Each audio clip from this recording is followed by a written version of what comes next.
मीरा, बँका केवळ तुमचे पैसे सुरक्षित ठेवत नाही तर व्याजाच्या स्वरूपात ते वाढवतात देखील.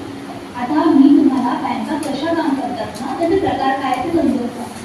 बँक ही केवळ पैसे ठेवायची जागा नाही तर ती अर्थव्यवस्थेचा एक महत्त्वाचा भाग आहे जी बचत करणाऱ्या लोकांना निधी आवश्यक असणाऱ्या लोकांशी जोडते. आता ते कसं हे समजून घेते. बँक म्हणजे काय?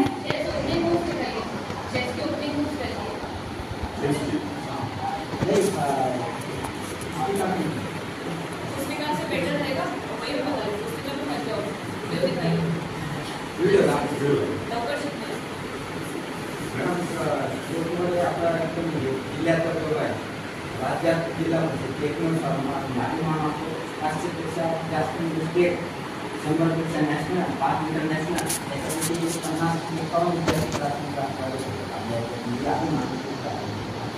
यावर्षी सुद्धा 25 ते 35 स्टेट पर्यंत. आता जे काही कॉम्पिटेटिव्ह एक्झाम्स असतात त्याची तयारीसाठी आपण त्यांना थोडासा अजून कोचिंग क्लासशी कनेक्ट करून देऊ. कोचिंग क्लास संध्याकाळी येऊ शकते आणि त्यांना 2-3 तास जर शिकवले ना तर पुढे जाणार. इंग्लिश